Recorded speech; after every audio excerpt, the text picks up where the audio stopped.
Hello student, आज की इस वीडियो में हम आपको पढ़ाएंगे हिंदी के इम्पोर्टेंट क्वेश्चन जो क्लास 12 के लिए बहुत ही इम्पोर्टेंट क्वेश्चन है।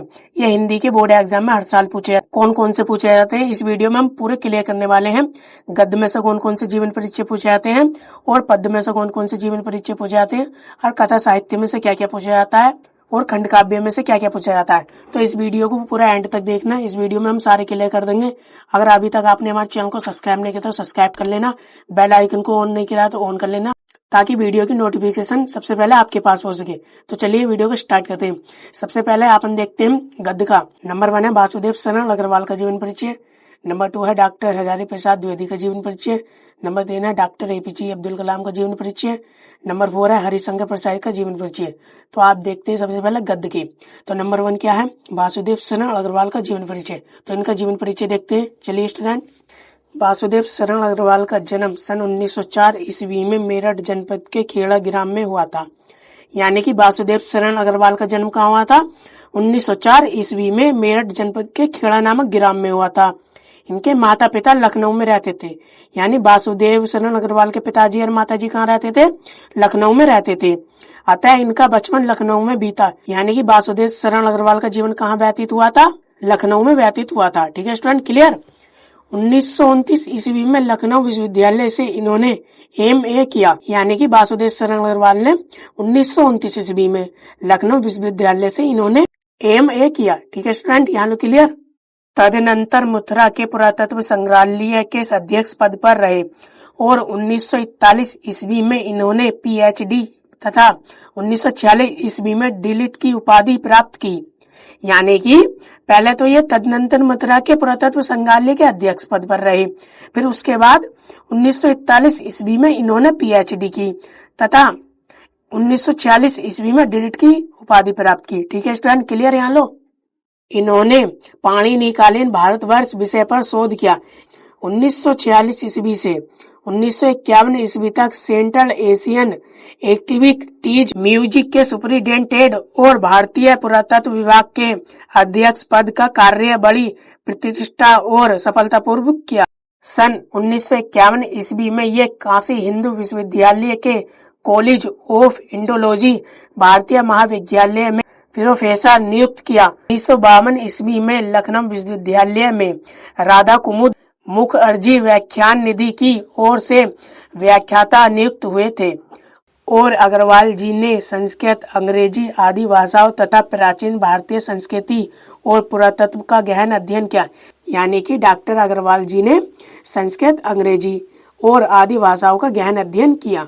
और 1967 ईस्वी में हिंदी के इस साहित्यकार का निधन हो गया। यानी कि जो डॉक्टर वासुदेव शरण अग्रवाल जी थे उनका निधन 1967 ईस्वी को हुआ था। ठीक है स्टूडेंट, यहाँ क्लियर। डॉक्टर वासुदेव शरण अग्रवाल की रचनाएं इस प्रकार हैं। पृथ्वीपुत्र, भारत की एकता, कल्पवृक्ष आदि। शैली है विचारात्मक, गवेषणात्मक, व्याख्यात्मक। तो यहाँ से इनका जीवन परिचय समाप्त हुआ।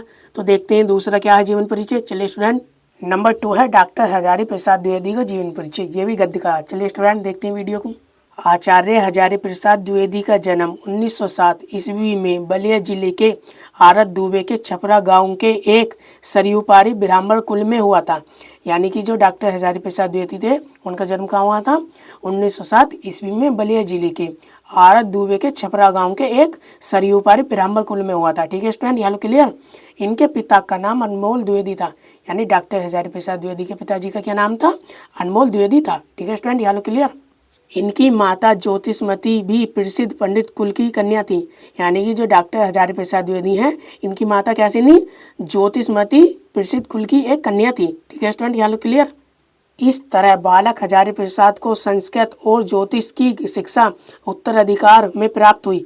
यानी कि जो डॉक्टर हजारी प्रसाद द्विवेदी थे उन्हें शिक्षा कैसे प्राप्त हुई थी? उत्तराधिकार में हुई थी। ठीक है स्टूडेंट, यहाँ क्लियर। 1930 ईस्वी में इन्होंने काशी हिंदू विश्वविद्यालय से ज्योतिषाचार्य की उपाधि प्राप्त की। यानी कि जो डॉक्टर हजारी प्रसाद द्विवेदी हैं उन्होंने 1930 ईस्वी में काशी के हिंदू विश्वविद्यालय से ज्योतिषाचार्य की उपाधि प्राप्त की। ठीक है स्टूडेंट, यहाँ क्लियर हो गया। अब आगे देखते हैं। इस तरीके से लिखना आपको बोर्ड एग्जाम में। इनकी प्रतिभा का विशेष स्फुरन कवि गुरु रविंद्रनाथ की शांति केतन में हुआ, जहां 1940 से 1950 ईस्वी तक हिंदी भवन के निदेशक के रूप में रहे। 1940 ईस्वी में लखनऊ विश्वविद्यालय ने इन्हें डिलीट की उपाधि से सम्मानित किया। यानी कि जो डॉक्टर हजारी प्रसाद द्विवेदी हैं, उन्होंने 1940 ईस्वी में लखनऊ विश्वविद्यालय ने इन्हें डिलीट की उपाधि से सम्मानित किया। किसे? डॉक्टर हजारी प्रसाद द्विवेदी को। 1950 ईस्वी में ये काशी हिंदू विश्वविद्यालय के हिंदी विभाग के प्रोफेसर और अध्यक्ष नियुक्त हुए। यानी कि जो डॉक्टर हजारी प्रसाद द्विवेदी है वो 1950 ईस्वी में काशी के हिंदू विश्वविद्यालय के भी विभाग के प्रोफेसर और अध्यक्ष नियुक्त हुए। 1957 ईस्वी में इन्हें पद्म भूषण की उपाधि से विभूषित किया गया। यानी कि जो डॉक्टर हजारी प्रसाद द्विवेदी थे उन्हें 1957 ईस्वी में पद्म भूषण की उपाधि से भी विभूषित किया गया। और डॉक्टर हजारी प्रसाद द्विवेदी की मृत्यु सन 1979 ईस्वी में हुई। यानी कि जो डॉक्टर हजारी प्रसाद द्विवेदी थी उनकी मृत्यु कब हुई थी? सन 1979 ईस्वी में हुई थी। ठीक है student, clear. Doctor Hazari Prasad Dwivedi की रचना इस प्रकार है।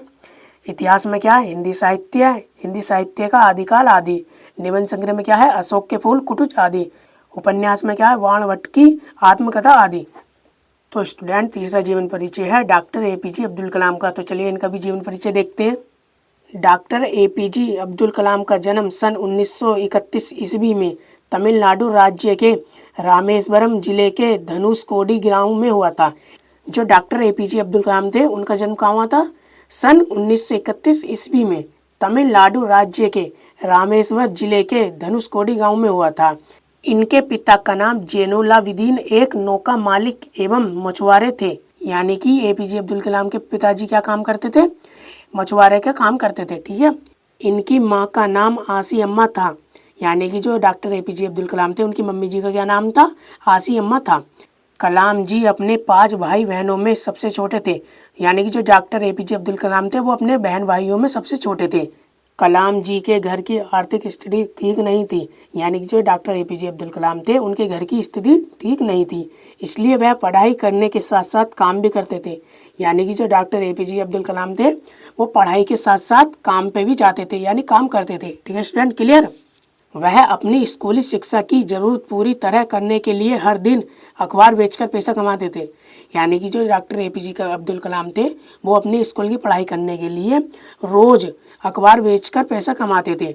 इन्होंने अपनी प्रारंभिक शिक्षा रामनाथपुरम के एक मैट्रिकुलेशन स्कूल में पूरी की। यानी कि जो डॉक्टर एपीजे अब्दुल कलाम थे उन्होंने अपनी शिक्षा कहाँ की थी? रामनाथपुरम के एक मैट्रिकुलेशन स्कूल में की थी। और स्नातक की पढ़ाई सेठ जोसेफ कॉलेज तिरुचिरापल्ली से पूरी की। यानी कि जो डॉक्टर एपीजे अब्दुल कलाम थे उन्होंने पढ़ाई अपनी कहाँ से पूरी की थी? सेठ जोसेफ कॉलेज तिरुचिरापल्ली से पूरी की थी। ठीक है स्टूडेंट, यहाँ समझ में आ गया। उसके बाद लिखना आपको। उसके बाद इन्होंने प्रौद्योगिक संस्थान मद्रास से 1960 ईस्वी में अंतरिक्ष इंजीनियर की शिक्षा पूरी की। इनकी मृत्यु सन 2015 ईस्वी में हुई थी। यानी कि जो एपीजे अब्दुल कलाम थे उनकी मृत्यु कब हुई थी? सन 2015 में हुई थी। तो इनका साहित्य परिचय इस प्रकार है। कलम और अविवाहित थे। यानी कि जो डॉक्टर एपीजे अब्दुल कलाम थे वो कैसे थे? कलम और अविवाहित थे। अपनी शिक्षा पूरी करने के पश्चात रक्षा अनुसंधान एवं विकास संगठन DRDO से वैज्ञानिक के रूप में जुड़े। यानी जो डॉक्टर एपीजे अब्दुल कलाम थे वो अपनी शिक्षा पूरी करने के बाद रक्षा अनुसंधान एवं विकास संगठन DRDO से वैज्ञानिक के रूप में जुड़े। ठीक है स्टूडेंट, इनकी प्रमुख रचना इस प्रकार है। नंबर 1 है इग्नाइटेड माई डंस, नंबर 2 है माई जर्नी आदि। सेले है इनकी नंबर 1 है चिंतक परख, नंबर 2 है आत्मकथा। हरिशंकर परसाई का जन्म सन 1922 ईस्वी के मध्य प्रदेश के होशंगाबाद जिला के अंतर्गत जवानी नामक स्थान में हुआ था। यानी कि जो हरिशंकर परसाई हैं उनका जन्म कहाँ हुआ था? सन 1922 ईस्वी के मध्य प्रदेश के होशंगाबाद जिले के अंतर्गत जवानी नामक स्थान में हुआ था। प्रारंभ से लेकर स्तर की शिक्षा मध्य प्रदेश में हुई। यानी कि जो हरिशंकर परसाई उनकी शिक्षा कहाँ हुई थी? मध्य प्रदेश में हुई थी। और नागपुर विश्वविद्यालय से इन्होंने हिंदी में MA किया। और हरिशंकर परसाई जी ने नागपुर विश्वविद्यालय से हिंदी में MA किया। 18 वर्ष की उम्र में इन्होंने जंगल विभाग में नौकरी की। यानी कि जब हरिशंकर 18 वर्ष के थे तो इन्होंने जंगल विभाग में नौकरी की। खंडवा में 6 माह तक अध्यापन का कार्य तथा 1941 ईस्वी से 1943 ईस्वी तक 2 वर्ष जबलपुर में स्पेस ट्रेनिंग कॉलेज में शिक्षण कार्य किया। 1943 ईस्वी में वही मॉडल हाई स्कूल में अध्यापक हो गए। जो हरिशंकर प्रसाद जी हैं वो 1943 ईस्वी में मॉडल हाई स्कूल में अध्यापक हो गए और 1952 ईस्वी में इन्होंने सरकारी नौकरी छोड़ दी। 1953 से 1957 ईस्वी तक प्राइवेट स्कूलों में नौकरी की। यानी कि जो हरिशंकर प्रसाद हैं उन्होंने कहाँ नौकरी की थी? 1953 से 1957 ईस्वी तक प्राइवेट स्कूलों में नौकरी की। ठीक है स्टूडेंट, यहाँ लो क्लियर। और अध्यापन का कार्य में ये कुशल थे। यानी कि जो हरिशंकर प्रसाद हैं वो अध्यापक के कार्य में बहुत ही कुशल थे, किंतु आस्था के विपरीत अनेक बातों का अध्ययन इनको यदा कदा खटक जाता था। इनकी मृत्यु सन 1995 ईस्वी को हुई थी। यानी कि जो हरिशंकर प्रसाद जी हैं उनकी मृत्यु कब हुई थी? सन 1995 ईस्वी को हुई थी। इनका साहित्य परिचय इस प्रकार है। साहित्य में प्रसाद जी की रुचि प्रारंभ से ही थी। यानी कि जो हरिशंकर प्रसाद जी थी उनकी साहित्य में रुचि प्रारंभ से ही। अध्यापन का कार्य के साथ साथ ये साहित्य सर्जन की ओर जुड़े। यानी कि जो हरिशंकर प्रसाद जी हैं वो अध्यापन के कार्य के साथ साथ साहित्य सर्जन की ओर भी जुड़े। और जब यह देखा कि इनकी नौकरी इनके साहित्य कार्य में बाधा पहुंचा रही है तो इन्होंने नौकरी को तिलाजिल दे दी। यानी कि जो इन पर नौकरी थी इन्होंने वो भी त्याग दी जो साहित्य कार्य में बाधा पहुंचा रही थी। ठीक है स्टूडेंट, यहाँ लो क्लियर। हरिशंकर प्रसाद की रचना इस प्रकार है। नंबर 1 है सदाचार का ताबीज। नंबर 2 है रानी नागफनी की कहानी जैसे अनेक दिन फिरे। भाषा क्या थी इनकी? सरल प्रभावी खड़ी बोली। शैली क्या है इनकी? व्यंग्यात्मक आत्मपरक। तो स्टूडेंट गद्य के सारे जीवन परिचय कंप्लीट हो चुके हैं। तो देखते हैं अब काव्य के जीवन परिचय कौन कौन से। तो स्टूडेंट हमने हिंदी के जो इम्पोर्टेंट क्वेश्चन थे गद्य के वो हमने कंप्लीट कर दिए हैं। तो देखते हैं काव्य के इम्पोर्टेंट क्वेश्चन क्या हैं। तो स्टूडेंट काव्य के जीवन परिचय आप देख सकते हैं, ये हैं कौन कौन से हैं। भारतेंदु हरिश्चंद्र का जीवन परिचय। नंबर 2 है मैथिली शरण गुप्त का जीवन परिचय। नंबर 3 है जयशंकर प्रसाद जी का जीवन परिचय। नंबर 4 है महादेवी वर्मा जी का जीवन परिचय। नंबर 5 है सूर्यकांत त्रिपाठी निराला का जीवन परिचय। तो आप देखते हैं सबसे पहले भारतेंदु हरिश्चंद्र का जीवन परिचय। तो चलिए इनका जीवन परिचय देखते हैं कैसा है। भारतेंदु हरिश्चंद्र का जन्म सन 1850 ईस्वी को काशी के प्रसिद्ध वैश्य परिवार में हुआ था। यानी कि जो भारतेंदु हरिश्चंद्र थे उनका जन्म कहाँ हुआ था? सन 1850 ईस्वी को काशी के एक प्रसिद्ध वैश्य परिवार में हुआ था। इनके पिता का नाम गोपाल चंद्र गिरिधरादास था और माता का नाम पार्वती देवी था। यानी कि जो भारतेंदु हरिश्चंद्र थे उनके पिताजी का क्या नाम था? गोपाल चंद्र गिरिधरादास और माता जी का नाम पार्वती देवी था। इन्होंने घर के स्वाध्याय से हिंदी, अंग्रेजी, उर्दू, बांग्ला आदि भाषाओं का गहन अध्ययन किया। दानशीलता के कारण इनकी आर्थिक स्थिति बिगड़ती गई। यानी कि दानशीलता में बहुत ही अच्छे थे तो इनकी दानशीलता के कारण इनकी आर्थिक स्थिति बिगड़ती गई और अंत में क्षय रोग से पीड़ित होकर केवल 35 वर्ष की आयु में ही सन 1885 ईस्वी को इनकी मृत्यु हो गई। यानी कि जो भारतेंदु हरिश्चंद्र थे वो पहले तो क्षय रोग से पीड़ित हुए। यानी कि क्षय रोग एक टीबी का रोग होता है स्टूडेंट, तो वो उनसे ग्रसित हो गए। फिर केवल 35 वर्ष की आयु में ही इनकी मृत्यु सन 1885 ईस्वी को हो गई थी। ठीक है स्टूडेंट, क्लियर? यहाँ लो इनका साहित्य परिचय इस प्रकार है। हिंदी साहित्य के आधुनिक काल का प्रारंभ भारतेंदु हरिश्चंद्र जी से माना जाता है। यानी कि जो आधुनिक काल का प्रारंभ था वो भारतेंदु हरिश्चंद्र जी से माना जाता है तथा 5857 ईस्वी और 1900 ईस्वी तक के काल को भारतेंदु युग के नाम से जाना जाता है। यानी कि जो भारतेंदु काल था वो 1857 से 1900 ईस्वी तक भारतेंदु जी के नाम से जाना जाता है। तो भारतेंदु हरिश्चंद्र जी एक महान कवि, सफल नाटककार, प्रसिद्ध संपादक और कुशल लेखक के रूप में हिंदी साहित्य के हमारे समक्ष उपस्थित हुए। कृतियाँ इस प्रकार हैं। भारतेंदु हरिश्चंद्र जी निबंध है। निबंध में क्या है? सुलोचना, लीलावती आदि। कविता संग्रह है इनका प्रेम सरोवर, प्रेम तरंग, प्रेम परलाय। जीवनी है इनकी सूरदास, जयदेव आदि। तो स्टूडेंट हमने काव्य का एक जीवन परिचय कंप्लीट करा दिया। तो देखते हैं दूसरा जीवन परिचय क्या है। तो स्टूडेंट दूसरा जीवन परिचय है मैथिली शरण गुप्त का। तो चलिए इनका जीवन परिचय और साहित्य परिचय देखते हैं क्या है। राष्ट्र कवि मैथिली शरण गुप्त का जन्म सन 1886 ईस्वी को जिला झांसी के चिरगांव में हुआ था। यानी कि जो मैथिली शरण गुप्त थे उनका जन्म कहाँ हुआ था? सन 1886 ईस्वी को जिला झांसी के चिरगांव में हुआ था। इनके पिता का नाम सेठ रामचरण गुप्त था। यानी कि जो इनके पिताजी थे उनका नाम क्या था? सेठ रामचरण गुप्त था। इनका निधन सन 1964 ईस्वी को हुआ था। यानी कि जो मैथिली शरण गुप्त थे इनकी मृत्यु कब हुई थी? 1964 ईस्वी को हुई थी। ठीक है स्टूडेंट, इनका साहित्य परिचय इस प्रकार है। मैथिली शरण गुप्त जी की राष्ट्रीय विशेषता से परिपूर्ण रचना करते थे। यानी कि जो मैथिली शरण गुप्त जी थे वो राष्ट्रीय विशेषता से परिपूर्ण रचना करते थे। ये इनकी रचनाओं में राष्ट्रभक्ति एवं राष्ट्र प्रेम स्पष्ट रूप से दिखाई देता है।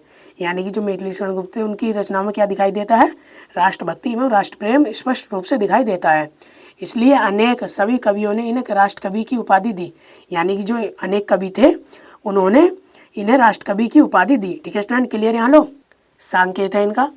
महाकाव्य के लिए इन्हें हिंदी साहित्य सम्मेलन द्वारा मंगला प्रसाद पारितोषिक से सम्मानित किया गया। यानी कि जो मैथिली शरण गुप्त थे उन्हें महाकाव्य के लिए हिंदी साहित्य सम्मेलन द्वारा से मंगला प्रसाद पारितोषिक से सम्मानित किया और भारत सरकार ने इन्हें पद्म भूषण की उपाधि से भी सम्मानित किया। यानी कि भारत सरकार ने भी इन्हें पद्म भूषण की उपाधि से सम्मानित किया। गुप्त जी ने खड़ी बोली के विकास में भी अपना महत्वपूर्ण योगदान दिया है। यानी जो मैथिली शरण गुप्त जी थे उन्होंने खड़ी बोली के विकास में अपना महत्वपूर्ण योगदान दिया है। ठीक है स्टूडेंट, क्लियर? यह द्विवेदी युग के लोकप्रिय कवि माने जाते हैं। यानी कि जो मैथिली शरण गुप्त थे वो द्विवेदी युग के लोकप्रिय कवि माने जाते हैं। गुप्त जी की रचना इस प्रकार हैं। भारत भारती, पंचवटी, जय भारत, यशोधरा आदि। शैली क्या है? नीति शैली, उपदेशात्मक आदि। काव्य संग्रह में भारत भारती। तो स्टूडेंट हमने दूसरा भी जीवन परिचय कंप्लीट करा दिया है। तो देखते तीसरा जीवन परिचय क्या है। तो स्टूडेंट तीसरा जीवन परिचय है जयशंकर प्रसाद जी का जीवन परिचय। तो देखते हैं इनका जीवन परिचय क्या है। जयशंकर प्रसाद का जन्म सन 1889 ईस्वी में काशी के एक वैश्य परिवार में हुआ था। यानी कि जो जयशंकर प्रसाद जी थे उनका जन्म कहाँ हुआ था? सन 1889 ईस्वी में काशी के एक वैश्य परिवार में हुआ था। इनके पिता का नाम देवी प्रसाद था। यानी कि जो जयशंकर प्रसाद जी थे उनके पिताजी का क्या नाम था? देवी प्रसाद था। और माता का नाम मुन्नी देवी था। यानी जो इनकी माता थी उनका क्या नाम था? मुन्नी देवी था। बचपन में ही पिता की मृत्यु हो जाने से इनकी प्रारंभिक शिक्षा घर पर ही हुई। घर पर ही रहकर इन्होंने हिंदी, अंग्रेजी, संस्कृत, उर्दू, फारसी भाषाओं का गहन अध्ययन किया। यानी कि जो जयशंकर प्रसाद जी थे उन्होंने घर पर ही रहकर हिंदी, अंग्रेजी, संस्कृत, उर्दू, फारसी भाषाओं का गहन अध्ययन किया। इनका शरीर क्षय रोग से जर्जर होता गया। यानी कि जयशंकर प्रसाद जी का शरीर कितने रोग से जर्जर होता गया था? क्षय रोग से। स्टूडेंट, ये क्षय रोग टीबी का रोग होता है जो जयशंकर प्रसाद जी को हो गया। ठीक है स्टूडेंट। और अंत में इनकी मृत्यु सन 1937 ईस्वी को केवल 48 वर्ष की उम्र में हो गई। यानी कि जो जयशंकर प्रसाद जी थे उनकी मृत्यु कब हुई थी? सन 1937 ईस्वी को केवल 48 वर्ष की उम्र में हो गई। ठीक है स्टूडेंट, क्लियर? इसका साहित्य परिचय इस प्रकार है।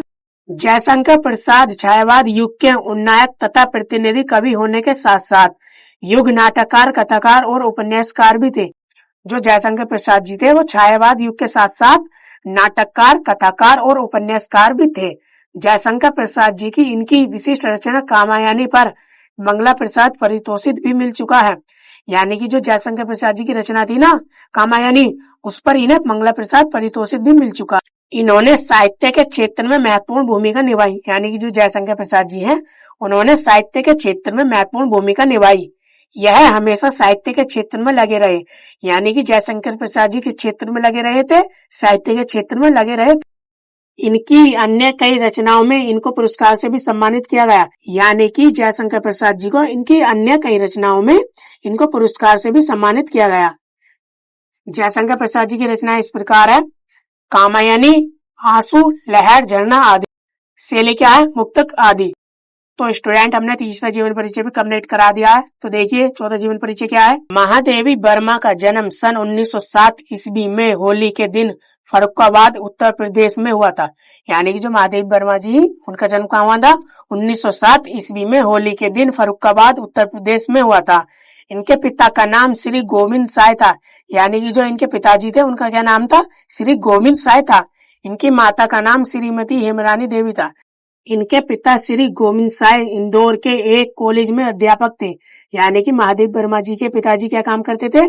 इंदौर के एक कॉलेज में अध्यापक थे। ठीक है। तथा माता श्रीमती हेमरानी देवी सरल हृदय और धर्मपरायण महिला थी। यानी इनकी माता जी कैसी थी? सरल हृदय और धर्मपरायण महिला थी। महादेवी बड़ी कुशागिरा बुद्धि वाली थी और बचपन से ही माँ से रामायण महाभारत की कथाएं सुनते रहने के कारण इनके मन में साहित्य के प्रति आकर्षण उत्पन्न हो गया। यानी कि जो महादेव वर्मा जी थी उनके हृदय में क्या उत्पन्न हो गया था? आकर्षण उत्पन्न हो गया था। इन्होंने प्रयाग विश्वविद्यालय से संस्कृत में एमए किया। यानी कि जो महादेवी वर्मा जी थी, उन्होंने प्रयाग के विश्वविद्यालय से संस्कृत में एमए किया। 9 वर्ष की उम्र में इनका विवाह हो गया। यानी कि जो महादेवी वर्मा जी, उनका विवाह कब हुआ था? 9 वर्ष की आयु में हो गया।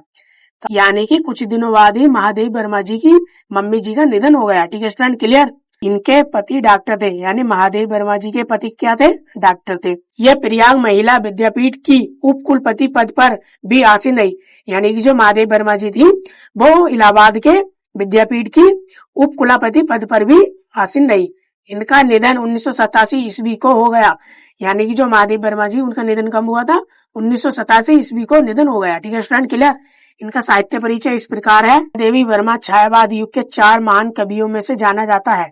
महादेवी वर्मा जी में मैट्रिक उत्तीर्ण करने के बाद काव्य रचना प्रारंभ कर दी। महादेवी वर्मा जी की प्रमुख रचनाएं, नंबर 1 है निहार, नंबर 2 है नीरजा, नंबर 3 है दीपशिखा, नंबर 4 है यामा तथा हिमालय आदि। तो शैली क्या है? मुक्तक। तो स्टूडेंट, हमने 4 जीवन परिचय कंप्लीट करा दिए हैं काव्य के। तो देखते 5वां जीवन परिचय क्या है। निराला जी का जन्म बंगाल के मेदिनीपुर जिले में सन 1899 ईस्वी में बसंत पंचमी के दिन हुआ था। इनके पिता का नाम रामसाय त्रिपाठी था। यानी कि जो सूर्यकांत थे, उनके पिताजी का क्या नाम था? रामसाय त्रिपाठी था।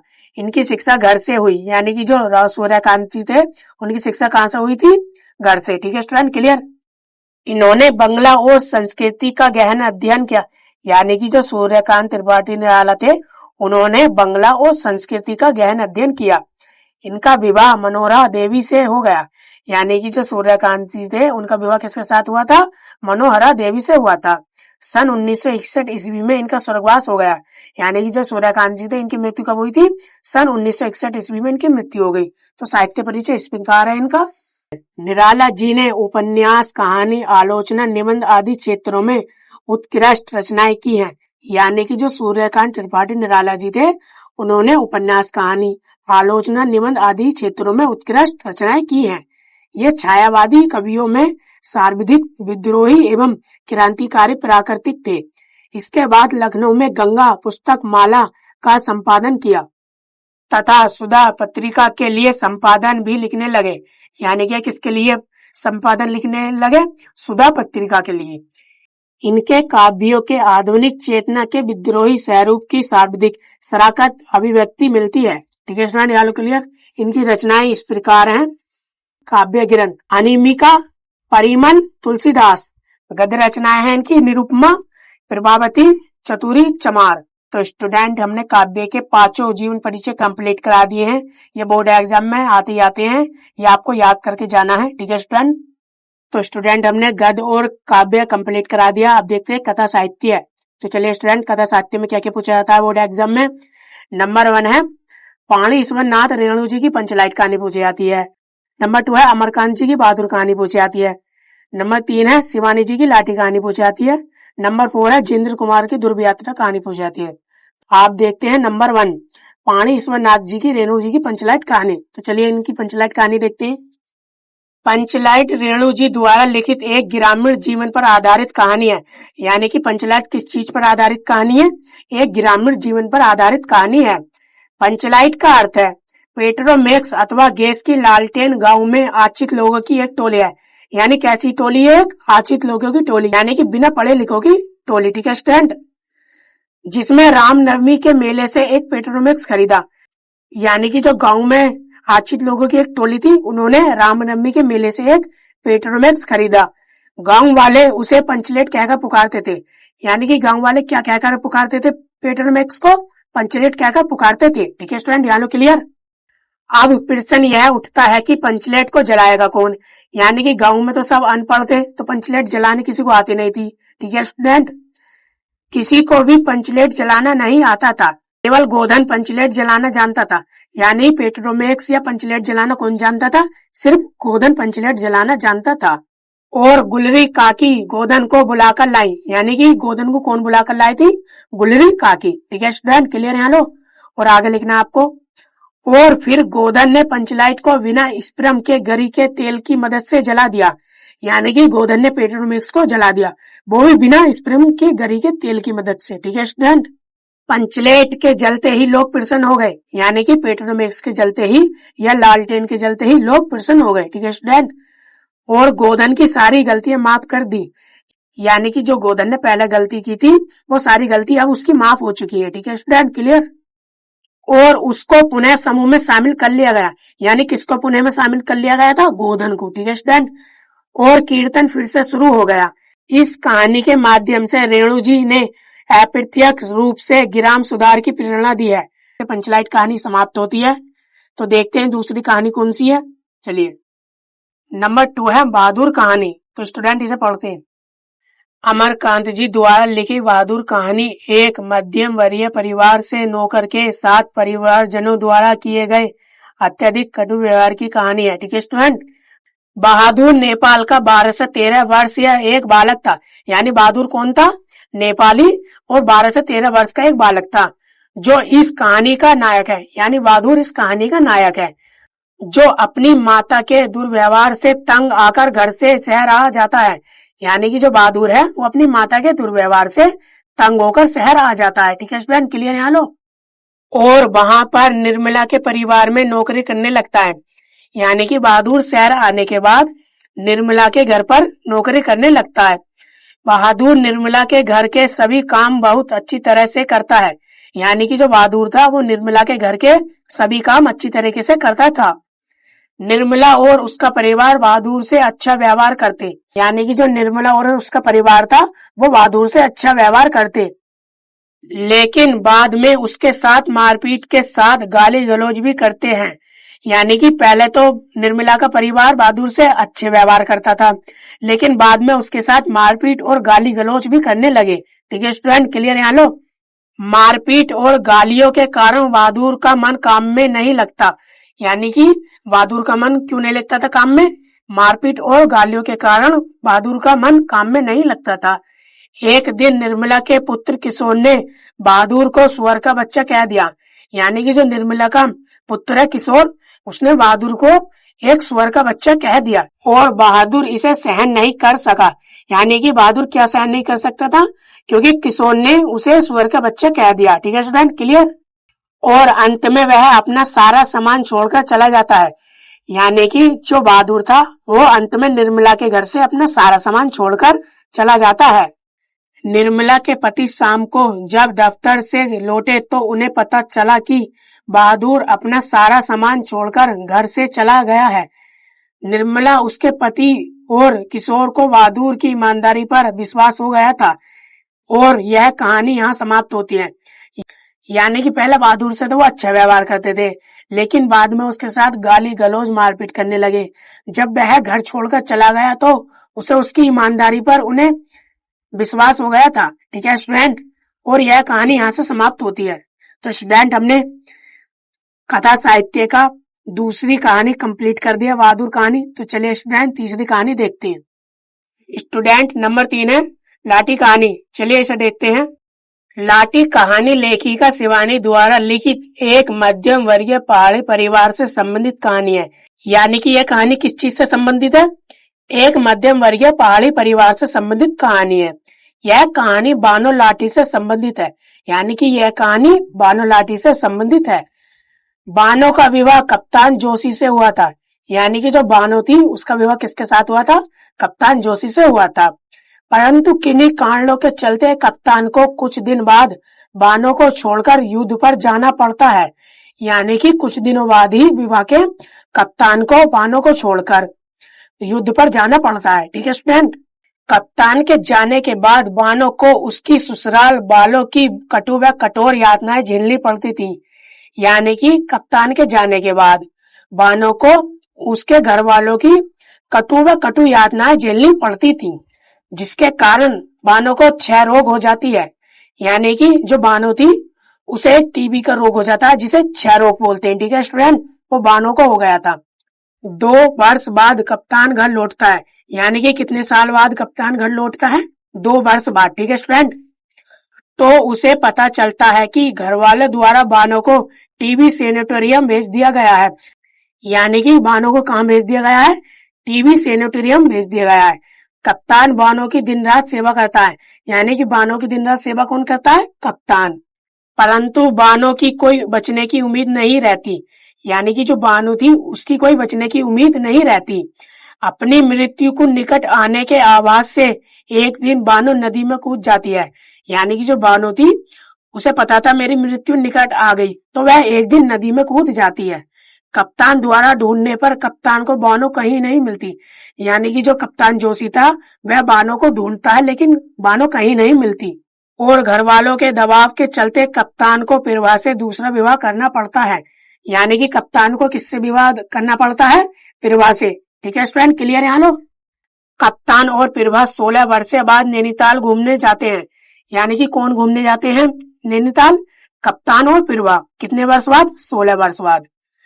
तो एक चाय की दुकान पर अचानक बानो लाठी के रूप में मिलती है।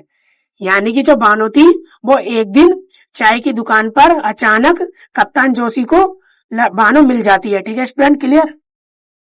कप्तान उसे पहचान जाता है। यानी कप्तान किसे पहचान जाता है? बानो को, जो अब वो लाठी के रूप में है। परंतु लाठी को सब कुछ भूल चुका था। यानी लाठी तो सब कुछ भूल चुकी थी। वह वेश्मणियों के दल के साथ रहने लगी। यानी कि जो बानो थी वो वेश्मणियों के दल के साथ रहने लगी। वेश्मणियों के दल यानी जो भगवान विष्णु के भक्त होते हैं। ठीक है स्टूडेंट? लाठी की मधुर हंसी ने कप्तान के दिल को बोध दिया। यानी कि जो लाठी की मधुर हंसी थी उसने कप्तान के दिल को बोध दिया। परंतु कप्तान जिंदगी के दौड़ में बहुत आगे निकल चुका था। यानी कि जो कप्तान जोशी था वो जिंदगी की दौड़ में बहुत आगे निकल चुका था।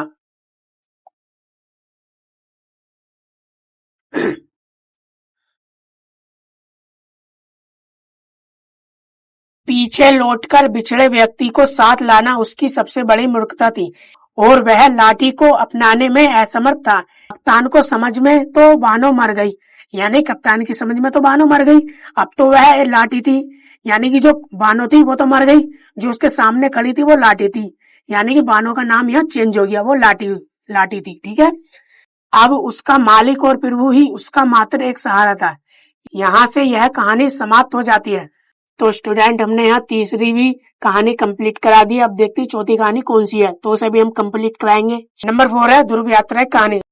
ध्रुव यात्रा जेंद्र कुमार द्वारा लिखित हिंदी की एक प्रसिद्ध कहानी है। यानी कि ये किसके द्वारा लिखित कहानी है? जेंद्र कुमार द्वारा लिखित एक कहानी है, जिसका सारांश इस प्रकार है। राजा रिपुदमन उत्तरी ध्रुव की यात्रा सफलतापूर्वक पूर्ण करके यूरोप के नगरों में बधाइयां लेते हुए मुंबई और फिर वहां से दिल्ली आते हैं।